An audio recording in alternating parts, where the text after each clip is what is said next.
Learning path मैंने BPSC tree 3.0 and BPSC tree 4.0 के लिए एनसीईआरटी सार संग्रह सीरीज स्टार्ट की है। बेसिकली एनसीईआरटी सार संग्रह बुक सभी एनसीईआरटी बुक्स का कॉम्बिनेशन है एंड इसमें सभी एनसीईआरटी बुक्स के फैक्ट्स गिवन है। सो ये सीरीज सभी टीचिंग एस्पिरेंट्स के लिए BPSC aspirants, DSSB aspirants and super TET aspirants जैसे सभी टीचिंग एग्जाम्स के लिए मोस्ट बेनिफिशियल सीरीज है। सो इस सीरीज को कंटिन्यू करते हुए आज हम भारतीय राष्ट्रीय आंदोलन के नेक्स्ट टॉपिक क्रिप्स मिशन एवं भारत छोड़ो आंदोलन के बारे में डिस्कस करेंगे। सो जितने भी फैक्ट्स आपके एनसीईआरटी बुक्स में क्रिप्स मिशन एवं भारत छोड़ो आंदोलन से रिलेटेड गिवन होंगे वो सभी यहाँ से कवर हो जाएंगे। सो अपना टॉपिक स्टार्ट करते हैं क्रिप्स मिशन।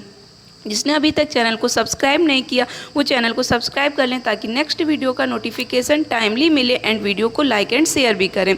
सो अपना फर्स्ट पॉइंट देखते हैं, भारत में स्वशासन स्थापित करने के उद्देश्य से ब्रिटेन द्वारा क्रिप्स मिशन की घोषणा कब की गई? मार्च 1942 में। बेसिकली क्रिप्स मिशन भारत क्यों आया था? क्रिप्स मिशन भारत में द्वितीय विश्व युद्ध जब हो रहा था तो भारतीयों को द्वितीय विश्व युद्ध में शामिल करने के उद्देश्य से क्रिप्स मिशन भारत आया था। सो इसी से रिलेटेड फैक्ट्स इसमें गिवन है। द्वितीय विश्व युद्ध में जापान की बढ़ती हुई शक्ति को देखते हुए अंतर्राष्ट्रीय समुदाय विशेषकर अमेरिका, चीन एवं ऑस्ट्रेलिया ने ब्रिटेन पर भारत को स्वतंत्र करने के लिए दबाव बढ़ाया। परिणाम स्वरूप ब्रिटिश प्रधानमंत्री विंस्टन चर्चिल द्वारा स्टैफोर्ड क्रिप्स के नेतृत्व में एक दल भारतीय नेताओं से वार्ता हेतु मार्च 1942 में भारत भेजा गया, जिसे ही क्रिप्स मिशन क्रिप्स प्रस्ताव के नाम से जानते हैं। सो बेसिकली ये जो क्रिप्स मिशन था इसके मुख्य प्रावधान थे, इससे रिलेटेड क्वेश्चन आपके एग्जाम में होते हैं। सो देखते हैं क्रिप्स मिशन से रिलेटेड क्या क्या प्रावधान थे। तो फर्स्ट पॉइंट देखते हैं, युद्ध के बाद भारत को डोमिनियन राज्य का दर्जा दिया जाएगा। इसमें बोला गया कि युद्ध के बाद भारत को डोमिनियन राज्य का दर्जा दे दिया जाएगा। भारतीयों को अपना संविधान निर्मित करने का अधिकार दिया जाएगा, जिसके लिए युद्ध के बाद एक संविधान निर्मात्री परिषद बनेगी जिसमें ब्रिटिश भारत के प्रांतों के निर्वाचित सदस्य और देशी रजवाड़ों के प्रतिनिधि शामिल होंगे। तो इसमें बोला गया कि भारतीयों को अपना संविधान के निर्माण का अधिकार दे दिया जाएगा एंड एक संविधान निर्मात्री परिषद बनेगी जिसमें ब्रिटिश भारत के प्रांतों के निर्वाचित सदस्य और देशी रजवाड़ों के प्रतिनिधि शामिल होंगे। नेक्स्ट पॉइंट है, ब्रिटिश भारत का कोई प्रांत यदि नए संविधान को स्वीकार नहीं करना चाहे तो उसे वर्तमान संवैधानिक स्थिति बनाए रखने का अधिकार होगा। नए संविधान को न स्वीकार करने वाले प्रांतों को अपना अलग संविधान बनाने की आज्ञा होगी।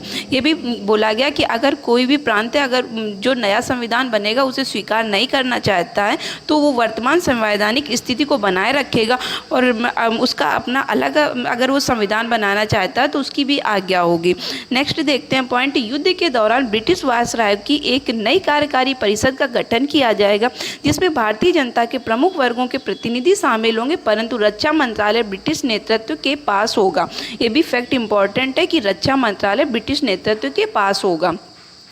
आगे हम देखते हैं क्रिप्स प्रस्ताव के बाद में भारत छोड़ो आंदोलन जो हुआ उसके बारे में देखते हैं कि 14 जुलाई 1942 को कांग्रेस कार्य समिति द्वारा भारत छोड़ो आंदोलन का प्रस्ताव कहाँ पारित किया गया? वर्धा में पारित किया गया। ये इंपॉर्टेंट फैक्ट है, याद रखिएगा। बेसिकली जितने भी फैक्ट्स हैं सभी इंपॉर्टेंट हैं एंड टू दी पॉइंट हैं। आपको ज़्यादा ना पढ़ने से अच्छा आप थोड़ा पढ़िए, लेकिन ऐसा पढ़िए जो आपके एग्जाम में हो। सो ये सीरीज सभी के लिए मोस्ट बेनिफिशियल है। सो आगे देखते हैं, भारत छोड़ो आंदोलन किसके नेतृत्व में संचालित किया गया? भारत छोड़ो आंदोलन महात्मा गांधी के नेतृत्व में संचालित किया गया।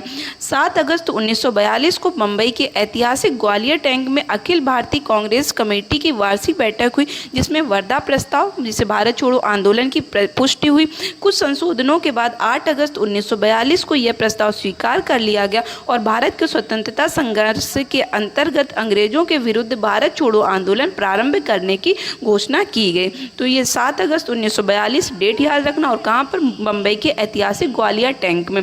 तो और भी बम्बई के ग्वालियर टैंक में क्या हुआ था? जो हमारा प्रथम अधिवेशन हुआ था कांग्रेस का वो भी बम्बई के ग्वालियर टैंक में हुआ था। मैंने अधिवेशन का भी वीडियो शेयर किया, आप उसमें प्लेलिस्ट में चेक कर सकते हैं। आगे देखते हैं, भारत छोड़ो आंदोलन कब प्रारंभ हुआ? भारत छोड़ो आंदोलन 9 अगस्त 1942 को प्रारंभ हुआ था।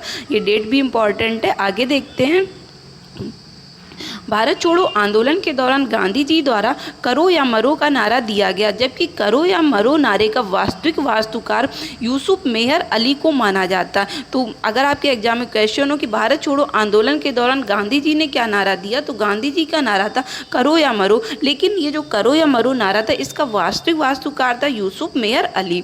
आगे देखते हैं, जब भारत छोड़ो आंदोलन प्रस्ताव पारित किया गया उस समय कांग्रेस के अध्यक्ष कौन थे? उस समय कांग्रेस के अध्यक्ष थे मौलाना अबुल कलाम आज़ाद। एंड आगे देखते हैं, भारत छोड़ो आंदोलन के समय इंग्लैंड के प्रधानमंत्री कौन थे? तो उस समय इंग्लैंड के प्रधानमंत्री विंस्टन चर्चिल थे।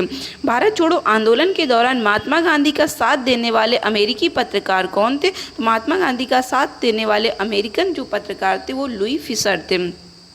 ऑपरेशन जीरो आवर किससे संबंधित है? तो जब भारत छोड़ो आंदोलन के दौरान गांधी जी समेत प्रमुख नेताओं की गिरफ्तारी से, कि जितने भी गांधी जी के साथ में और भी जितने भी नेता थे उन सभी को गिरफ्तार कर लिया गया था, इसे ही बोलते हैं ऑपरेशन जीरो आवर। आगे देखते, भारत छोड़ो आंदोलन के दौरान महात्मा गांधी को गिरफ्तार करके कहाँ रखा गया था? भारत छोड़ो आंदोलन के दौरान महात्मा गांधी को गिरफ्तार करके आगा खां पैलेस पूना में रखा गया था।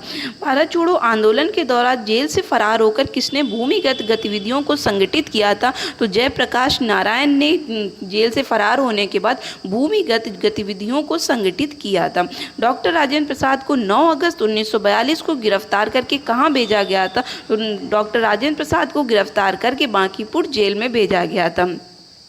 भारत छोड़ो आंदोलन के दौरान उषा मेहता, राम मनोहर लोहिया, अरुणा असफ अली, जयप्रकाश नारायण आदि ने प्रमुख शीर्ष नेताओं के गिरफ्तार हो जाने के पश्चात नियमित रूप से रेडियो के माध्यम से आंदोलन का नेतृत्व किया था। तो ये इंपॉर्टेंट नेम है, ये याद रखिए कि जब जितने भी प्रमुख शीर्ष नेता थे वो अरेस्ट हो गए थे, तो भारत छोड़ो आंदोलन का नेतृत्व उषा मेहता, राम मनोहर लोहिया, अरुणा असफ अली, जयप्रकाश नारायण, इन नेताओं ने रेडियो के माध्यम से इस आंदोलन का नेतृत्व किया था। ये भी नेम मोस्ट इंपॉर्टेंट है।